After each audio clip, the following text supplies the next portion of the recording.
because the proofs are, I'll not say complicated, but they're involved. They use very simple observations and start from the properties of the heuristics. So one or two things I want to mention here is that if any node is picked up for expansion during A star's progress, to that node has already been such that it's the optimal path to that node has been found from S, from the start node. So you don't have to change the parent pointer of this in future at all. So for such a node, the value of F is fixed. Okay, the F value will not change anymore because G value will not change. The optimal path has been found. G is equal to G star. And H value cannot change. H is a property of the problem. Okay. So the G star plus H value or F value for any expanded node will no longer change in future. Okay. It's a very reassuring fact. And it's a very reassuring fact. And this means that everything for that node is frozen. G value is frozen. H value right from the beginning is frozen. Okay. The other point is that for the nodes which are expanded, okay, by A star in sequence, the F value is non-decreasing. So during when A star is working, okay, if you see the F value decreasing, then you must know that your code has a problem. There is something wrong in the implementation. The F value of nodes expanded when monotone restriction is satisfied can never decrease. It can either remain same or go on increasing. Okay. The other point is that the G star plus H value is also non-decreasing. Okay. G star plus H value for the nodes in a path also are non-decreasing. Okay. So the important point in proving that the optimal path has been already found is that you think of it this way. You have chosen a node for expansion. Okay, and there was another node existing in the open list. This is case number 1. And when the node has been expanded, it has gone into the closed list.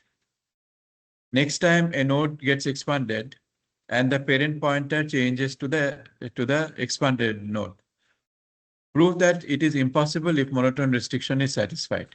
Okay, if the node is expanded, then another node expanding later and becoming the parent of an expanded node is impossible if this is the sequence of expansion. Okay, so these are a number of things to be thought about for the heuristics when they satisfy the very, very reasonable assumption of triangular inequality. Okay, you have to reflect on this and then look at the proofs. If you have any problem in understanding, do set up a meeting with me. Okay, I'll explain to you the nitty-gritties. And I'll keep coming back to this. A-star algorithm has lots of nuances and it's a very, very important pillar of AI. So let's proceed now. We started Perceptron yesterday. And on the way, we made a number of important remarks. Okay, the fact that there is a correspondence between hardware and software, even for the brain, is very interesting. Hardware-software correspondence for the brain. Okay, where is the correspondence? Maslow's hierarchy. Okay, our first priority is to first of all survive. The body must persist. And then there are needs for food, rest, shelter, etc. Then there is need for achievement, recognition, ambition, satisfaction of ambition. Then there is need for search for meaning in life. Okay, why am I in this world after all? What am I doing?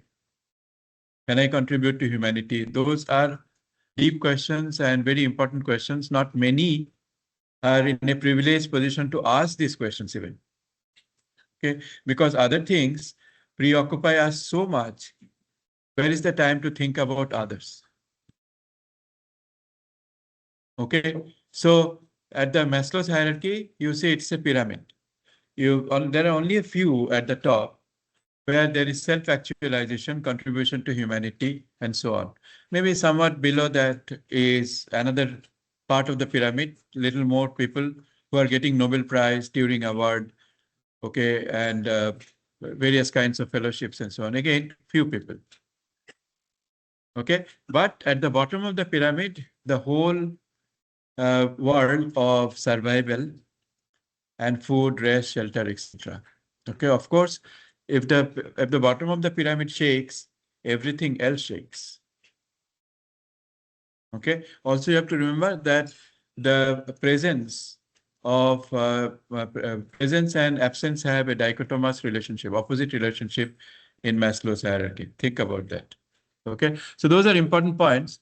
And the hardware-software correspondence, even for the brain, is a very, very interesting question, taking us to philosophy, cognitive science, neurophysiology, neurology, and so on. Okay, it's a whole spectrum.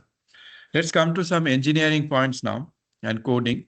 So this is the perceptron model where we have a neuron and an input vector is impressed.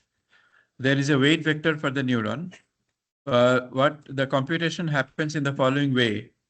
The dot product of the weight vector and the input vector is taken, and it's compared with the threshold value theta.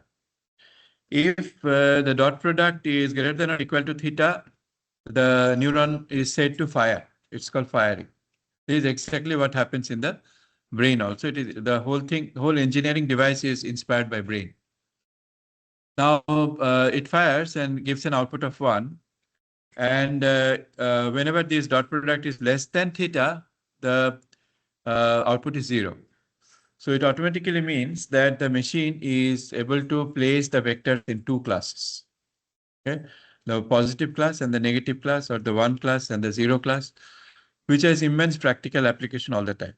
Okay, whenever there is any binary decision, we can think of a perceptron, provided the perceptron has sufficient capability to compute this. About this, we'll be making more observations going forward.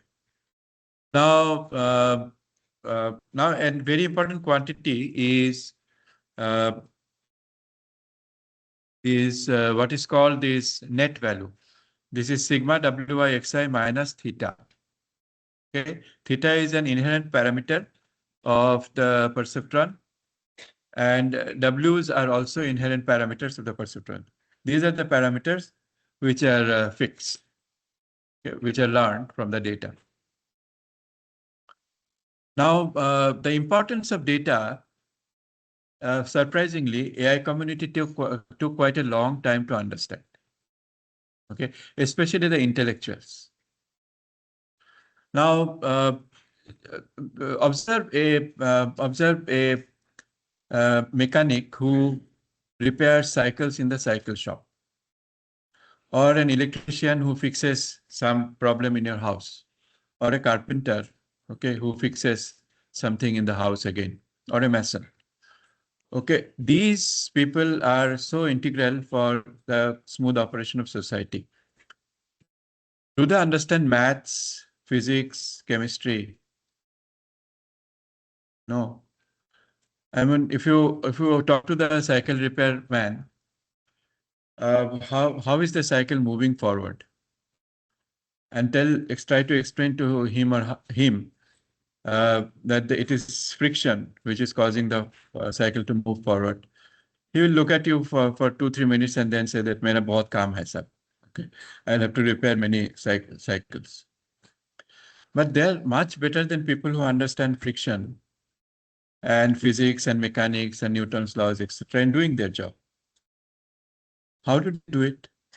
They have observed their seniors do this job, father maybe or elder brother, and gradually got trained, quote unquote, trained in this. So this experience, observation, using of data has been happening all around us all the time, but the AI researchers did not take note of this. No, not everybody, because the symbolic AI and connectionist AI always ran parallel. Okay, and there were extremely powerful people in the symbolic AI club: Marvin Minsky, John McCarthy, Shank, and so on, who said that intelligence can be simulated by human beings through rules and programming. The other school, Connectionist school, said that no, intelligence emerges through training and through data. Two completely different paradigms, and they were really at loggerheads with each other. Okay, and there were many sort of devastating blows to the connectionist paradigm because it was proved that a perceptron cannot compute XOR problem. Okay, a number. So if it cannot even compute XOR, how can it compute other classification problems which have inbuilt in them the XOR problem? So this was a serious blow, and for a long time, about 20 to 25, 30 years, the community did not give any attention to pay any attention to neural network-based AI. But the serious researchers in that school, Jeffrey Hinton is one of them, Cohen and Rosenberg, they kept on working. And then when data became available, slowly, more and more data, it was shown that these neural network-based systems perform way ahead of symbolic AI. Okay, the ImageNet data became available, and recognition of images had 30%, 40%, 50% improvement in accuracy compared to human programmed image recognition system. ResNet data became available, automatic speech recognition accuracy improved by 30, 40%. Parallel corpora became available, machine translation accuracy improved by again 30, 40%. So the message was coming all the time from all directions that it is data and learning which is beating human engineered AI systems. Symbolic AI systems are being defeated everywhere. So in the course, we'll keep going back and forth between symbolic AI and learning and data-driven AI. Why should we do symbolic AI? If connectionist AI is beating symbolic AI in everything, why should we do symbolic AI? Any thought from the class? Why should we do it?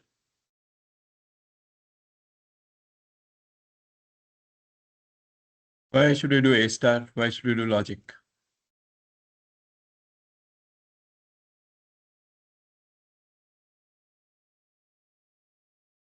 No answer? Well, symbolic AI forces you to look at the problem, okay? Forces you to understand the problem very carefully, okay? Which helps in creating training data, the learning data, and which helps in analyzing the results coming from the learning machine, okay? And also, we get a lot of energy from understanding of the problem.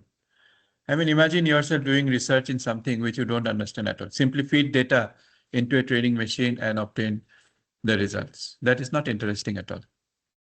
I will not be able to do research in such a situation. Continue doing research in such a situation.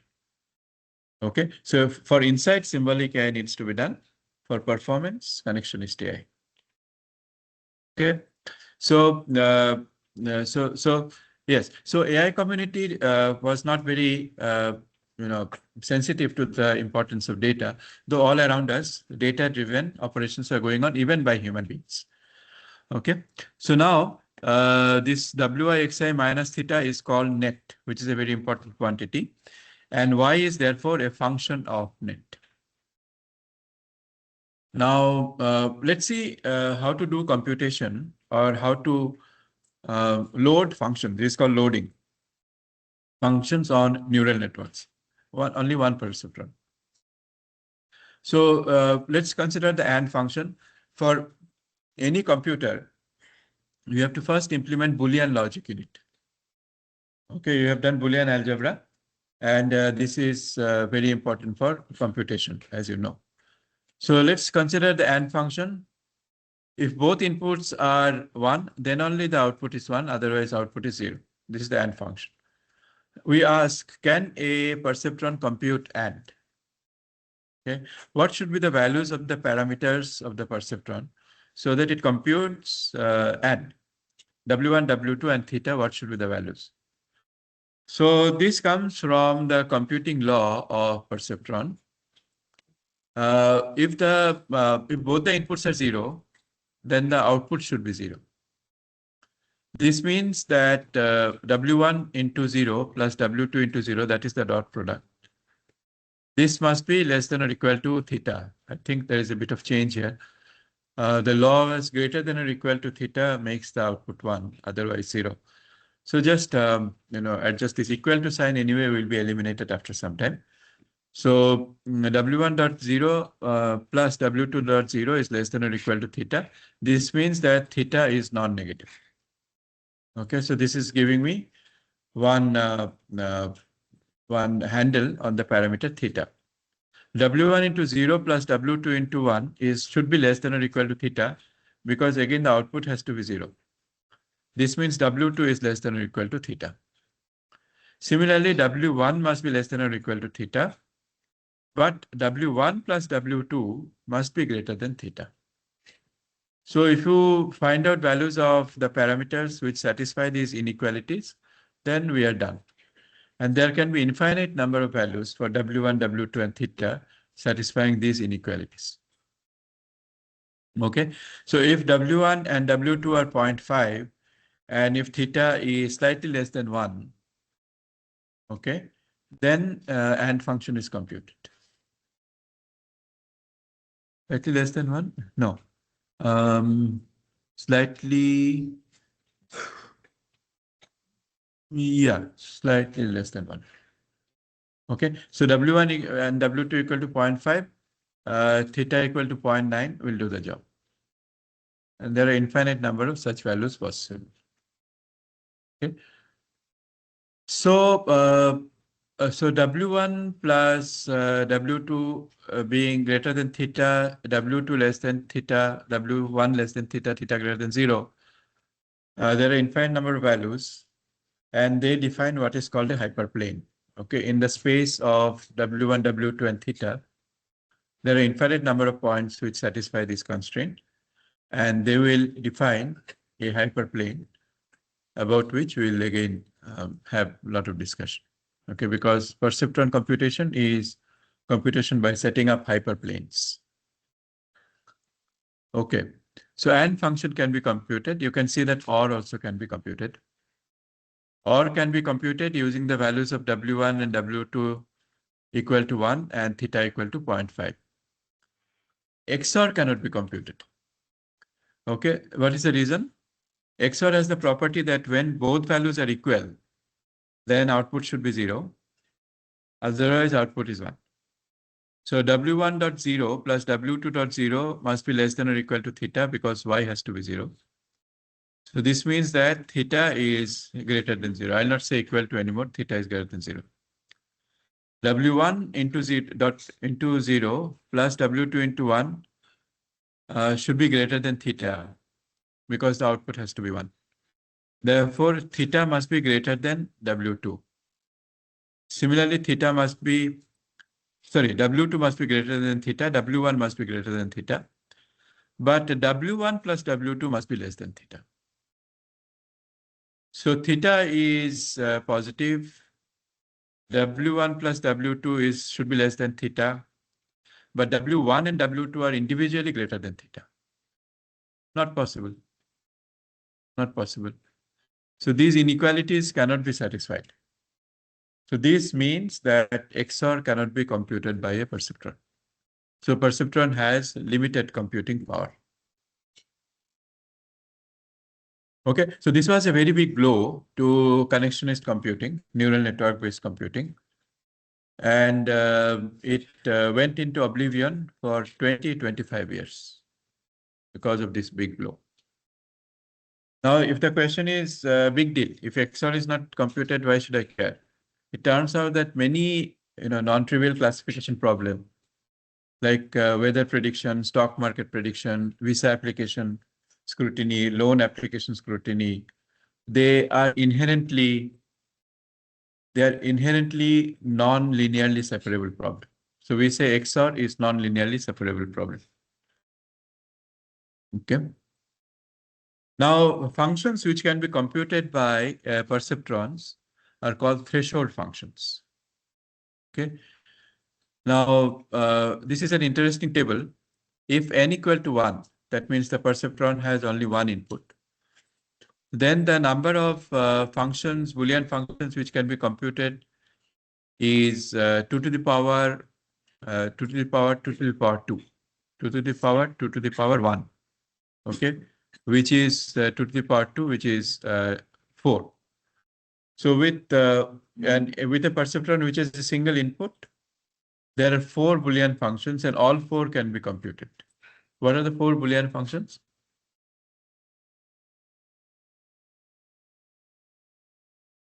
So 0, false function, true function, identity function, and inverse function. Right. If the input is 0, output is 1, and vice versa, this is called an inverse function. Input 0, output 0, input 1, output 1, this is called an identity function. Whatever be the input, output being 0 is called a false function, 0 function. Whatever be the input, the output being 1 is called a true function or 1 function. So these are the 4 Boolean functions. All of these can be computed by a perceptron. If the number of inputs is 2, then 2 to the power 2 to the power 2, which is 2 to the power 4, which is equal to 16. We know there are 16 Boolean functions. Out of them, 14 can be computed. XOR cannot be computed. XNOR also cannot be computed. If there are 3 inputs, then 2 to the power 8, which is 256. Out of that, only 128 can be computed by a perceptron. If 4 inputs, then 64,000, 64K Boolean functions. Out of that, only 1008 can be computed by a perceptron. So perceptrons have very, very limited computing power. Boolean functions are only a small subset of all computable functions. Out of that, threshold functions still form a minuscule part. So perceptrons are not really very useful, clearly. So this refers to what is called the capacity of the perceptron. And in 70s and 80s, those theories were developed very well. It's called threshold logic. Okay, we'll do some of it going forward. We'll have to make use of recurrence relations. Was recurrence relation covered in any course before? Generative functions and so on? Discrete structures was covered. Okay, so we proceed. So perceptrons and their computing power, we will we'll come to that.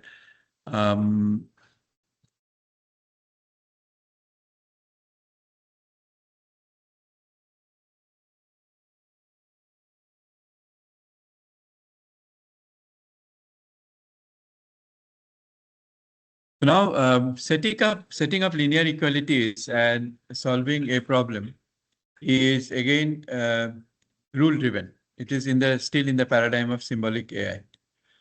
But we are saying that perceptrons are learning machines. You present data and the parameters get updated to satisfy the constraints of the problem. So we need something called a training algorithm. Now I'm presenting to you another pillar of AI, the Perceptron Training Algorithm, and the proof that Perceptron Training Algorithm converges. Okay? These two things again form the second pillar of AI after A star. Okay. Similarly, we'll cover other pillars like Viterbi algorithm with HMM, predicate calculus, and resolution. I believe we have done a previous course on logic where predicate calculus, resolution, they are covered. But look at it from AI point of view. Okay, it has a different flavor. So Perceptron training algorithm requires some pre-processing both on the machine and the data.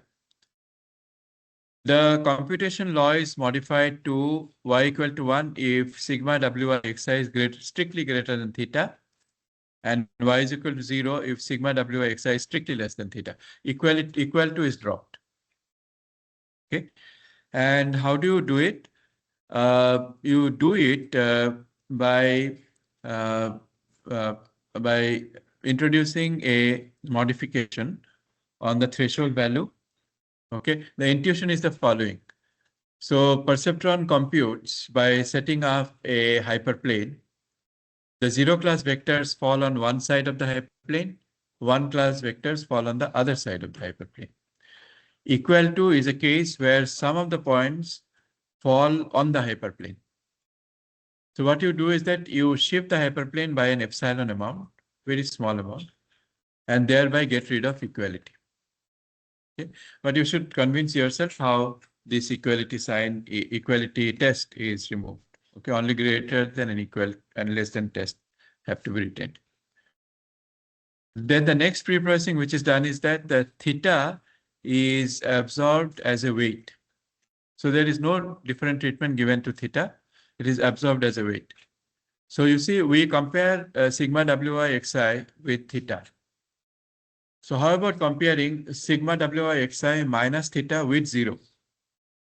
Okay, so just shift theta to the left-hand side of equality or not equal, or greater than or equal, less than sign. Then theta becomes another weight. This theta becomes 0. Okay, and there is a fictitious input which is -1. So then there is no difference between theta and all the w's. Theta is just another weight. This is another pre-processing done. And then the another pre-processing which is done is that negate all the 0 class examples. So when you negate all the 0 class examples, even the less than test also disappears. You have to do only with greater than test. Okay. So a less than theta is equivalent to minus a greater than, or sorry, a minus theta less than 0 is equivalent to minus a plus theta greater than 0. So just negate the input vector, 0 class vectors, then you can drop even the less than test. So everything becomes greater than test. So the example to demonstrate the pre-processing, let us take the OR Boolean function case. In the 1 class, we have 1, 1, 1, 0, 0, 1. In the 0 class, we have 0, 0. Since the theta is absorbed as a weight, we have to prepend the vector with -1. So the augmented vectors are -1, 1, 1, -1, 1, 0, -1, 0, 1, -1, 0, 0. And we negate the 0 class now. So this -1, 0, 0 becomes 1, 0, 0. Now there is no distinction between 0 class and 1 class. All of them are formed one single set. Okay. So -1, 1, 1, -1, 1, 0, -1, 0, 1, and 1, 0, 0. Now comes the Perceptron training algorithm. Now the vectors are this, -1, 0, 1, etc., etc. The algorithm is extremely simple. It is simplicity itself. So this algorithm you will implement in the lab. Okay, it will take you maybe 5 to 10 minutes at most. But you will have to observe the behavior of this algorithm for many different functions, which we will specify. Start with a random value of w, let's say 0, 0, 0. Test if w dot xi is greater than 0. If the test succeeds for all vectors, then we have found out the required vector w. Okay. And otherwise, you modify the w to in the following way. The next w is previous w plus the failed vector, the vector which did not succeed this test. The success of the test is that w dot xi should be greater than 0. Okay, so let's run this training algorithm. You will have to be a little patient. Let's consider the NAND function. For NAND function, the property is that only when both the inputs are 1, the output is 0. 0, 0, 0, 1, 1, 0, everywhere the output is 1. Okay, so we have a perceptron where the threshold is theta and w1 and w2 are the weight values, x1 and x2 are inputs. This is converted into x0 minus 1, w0 as theta, fictitious connection with value w0 and input -1. So the NAND function augmented becomes this way, x0, x1, x2. We have -1, 0, 0, -1, 1, 0, -1, 0, 1. The output must be 1. That is the specification. And -1, 1, 1. Let's, at this point, let us take this opportunity of introducing some machine learning terminology. This in front of us is called the training data. the values of y's are called labels. Okay, these are labels. This label plus the other vectors are called training data. If the labels are specified, this is called supervised learning. If the labels are not specified, it is called unsupervised learning. If some labels are specified, others are not, it's called semi-supervised learning. Okay.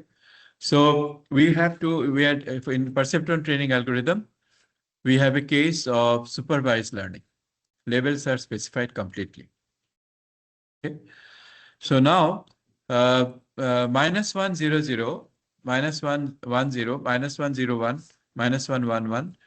These are the features of the training situation. Okay. Suppose, very fictitiously, suppose this is the loan application situation. If the person is not unemployed, if the person is not uneducated, okay, then sanction the loan, and so on. So this X1, X2, they stand for some properties of the input situation. So now we have to also negate the NAND zero class. So once we negate them, we have we have to do it only for the zero class. So these 1, 1, 1 are not disturbed. This is disturbed. So it becomes plus 1, minus 1, minus 1. So the vectors now are minus 1, 0, 0, minus 1, 1, 0, minus 1, 0, 1, 1, minus 1, minus 1. Now our goal is to find a vector W, okay, where W consists of W0, W1, W2, which will satisfy the condition that W dot Xi is greater than 0 for all Xi. This is a simple algorithm. And whichever vector doesn't satisfy this condition is added to the W vector. So let's begin running. Initialize and keep adding the failed vectors until W dot Vi is greater than 0. So initially W is equal to 0. All components are 0. So now if it is 0, 0, 0, then the first vector 0, 0, minus 1 fails. Why does it fail? 0, 0, 0 dot 0, 0, minus 1 is 0. But we want the value to be strictly greater than 0. So I have to add 0, 0, minus 1 to W0 and get W1, which is 0, 0, minus 1. Now I find that V3 fails, which is minus 1, minus 1, 1. So I have to add minus 1, minus 1, 1 to 0, 0, minus 1. I get minus 1, minus 1, 0. Again, the first vector fails, V0. 0, 0, minus 1 fails. So I have to add 0, 0, minus 1 to minus 1, minus 1, 0. Minus 1, minus 1, minus 1 is what I get. Now the second vector fails, V1.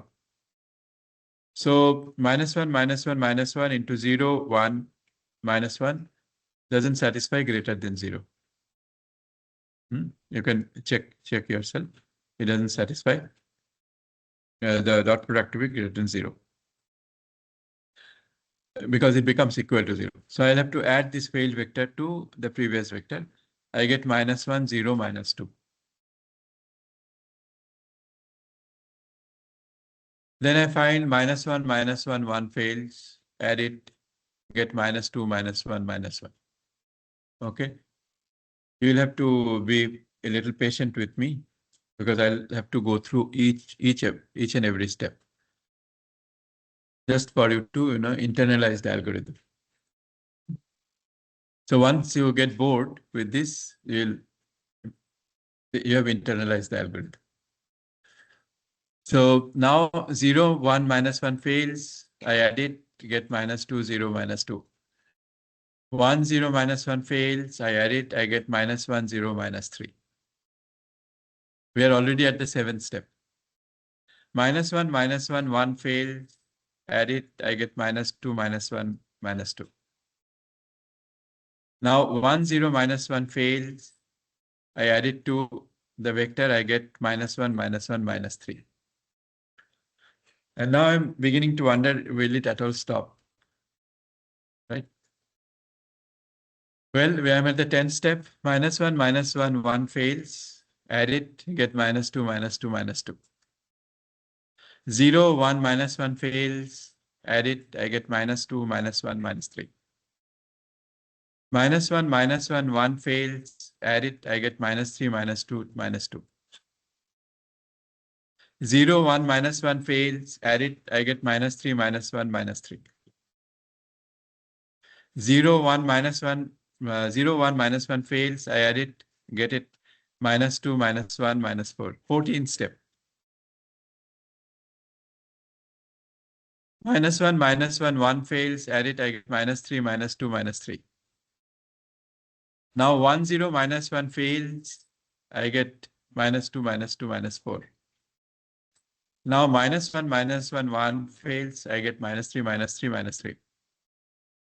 Now 0, 1, -1 fails. I get -3, -2, -4.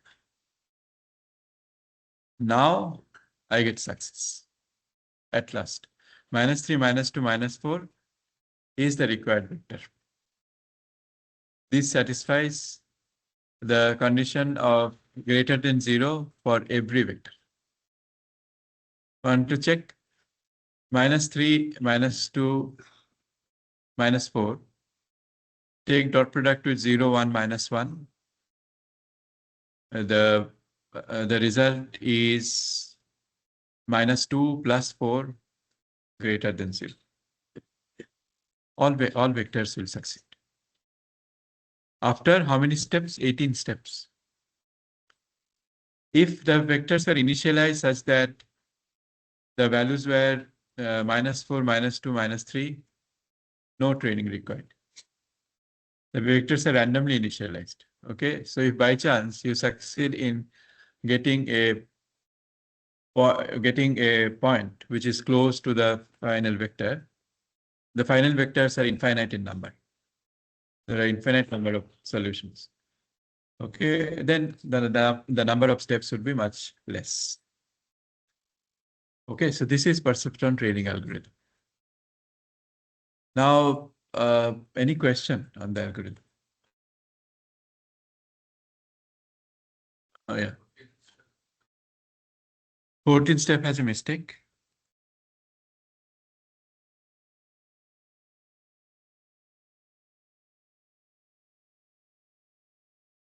Oh, this should be -3.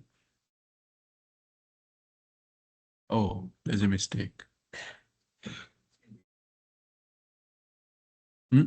So there's a mistake here. Yeah. Okay. So maybe the number of steps will reduce after that.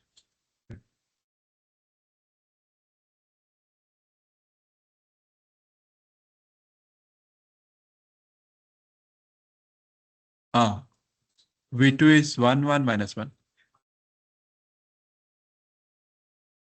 Yeah, maybe I made a mistake in this vector. I'll just take a look at that. Okay.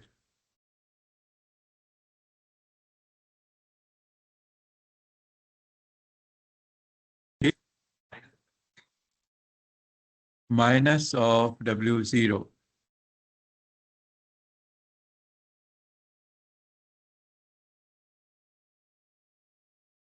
No. Eta is W0 and input is -1.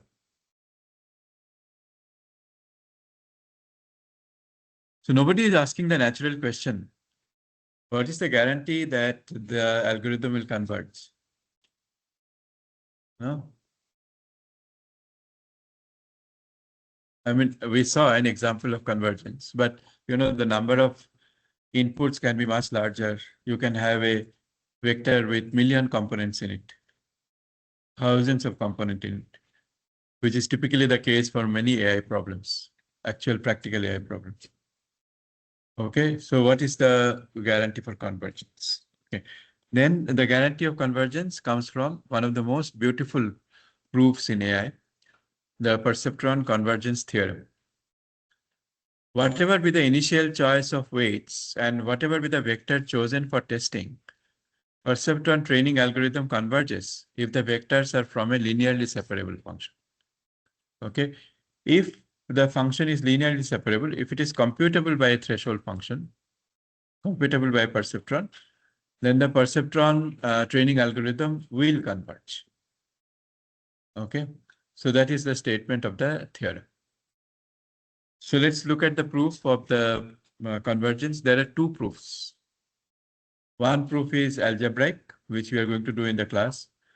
The other proof is geometric, where you show that the initial hyperplane, okay, let's say 0, 0, 0, will gradually tilt towards, also translate towards a hyperplane, which actually separates the 0 class points from the 1 class points. So let's look at the algebraic proof, which is extremely elegant. I'll read the proof. Suppose Wn is the weight vector at the nth step of the algorithm. A step of the algorithm consists of testing and adding the failed vector. At the beginning, the weight vector is W0, which is a finite vector. Okay, its modulus is finite. We go from Wi to Wi plus 1 when a vector xj fails. That is how the training algorithm was. The test wi.xj greater than 0 and update the wi as follows. Wi plus 1 is equal to wi plus xj, where xj is the failed vector. Since xj's form a linearly separable function, that means the input vectors are such that you can compute it by a perceptron. There must exist a W star. Okay, I do not know it, but there must exist a W star such that W star dot xj is greater than 0 for all j. Okay, let's proceed. Now comes the brilliant step in the proof. Think of the function gwn, which is a function of the weight at the nth step. Gwn is equal to wn dot w star divided by the modulus of wn. W star exists by assumption, okay, because it is a linearly separable function. Wn dot w star divided by mod of wn. There is an intuitive reason why we think of this expression. Okay, the wn dot w star is a measure of the difference between the target W and the current W. The dot product is a measure of the similarity between the two vectors. It's a measure of the distance between them. And you are scaling it by dividing by the modulus of W. You're with me? So the numerator is a measure of separation. The denominator is a scaling factor so that this measure of separation is not influenced by the magnitude of the weight vector. Where Wn is the weight at the nth iteration. Apply the definition of the dot product. Mod Wn into mod W star into cos theta. Theta is the angle between Wn and W star. So from this, we get Gwn is equal to mod of W star into cos theta. Cos theta lies between -1 and +1. W star mod is also a finite quantity. So Gwn must be less than or equal to mod of W star.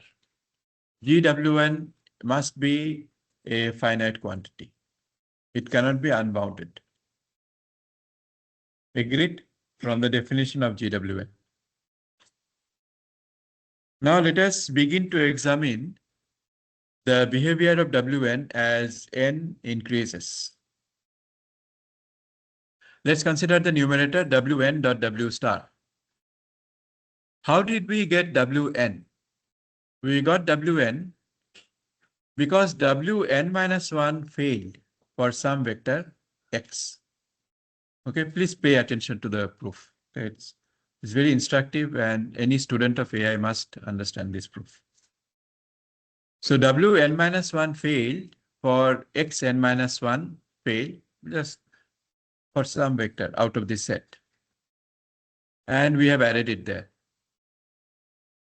Dot W star. So expanding this, we get Wn minus 1 dot W star plus the failed vector into W star. So this now becomes this. So again, Wn minus 1 dot W star can be similarly treated. And we have Wn minus 2 plus xn minus 2 fail dot W star, xn minus 1 fail dot W star, and so on. And we'll have a situation where W0 dot W star will arrive finally. Okay, going backward, plus x, all these failed vectors, their summation into W star.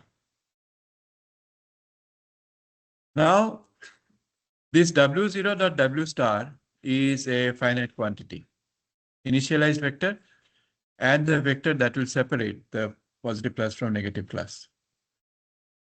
But each of these quantities, x0 fail dot W star, x1 fail dot W star, each of these dot products must be positive, because the vectors are from the set of input vectors, and by assumption W star is the required vector which does the job. So this quantity must be a positive quantity, and we should be able to say the following. Suppose the mod of all these vectors is greater than or equal to delta, where delta is the minimum magnitude. Then the numerator is W0 dot W star plus n into delta, n into delta into W star. Okay. So the numerator increases as n. As the number of iterations increases, the numerator also increases linearly in n. Because this quantity is linear in n. Okay. What is the behavior of the denominator? So mod of Wn is square root of Wn into Wn. This is square root of Wn minus 1 plus the failed vector square. Expand by a plus b whole square formula. So square root of Wn minus 1 square plus 2 into Wn minus 1 into xn minus 1 fail plus xn minus 1 fail square. This quantity is positive. This quantity must be less than or equal to 0 because it's a failed vector. Okay. So therefore, we can write that square root of Wn minus 1 square plus xn minus 1 fail square is this mod of Wn is less than or equal to square root of Wn minus 1 square plus xn minus 1 fail square. So we can keep moving backward, and we'll have a situation that this mod of Wn is less than or equal to square root of W0 square plus all these squares, x0 fail square, x1 fail square, all the squares of the fail vectors. Okay. And if we assume that all the vectors have some maximum magnitude rho, then the denominator is less than or equal to square root of W0 square plus n into rho square. That means the denominator grows as square root of n. So this square root actually extends over the whole expression. Okay. Okay. So numerator grows as n. Denominator grows as square root of n.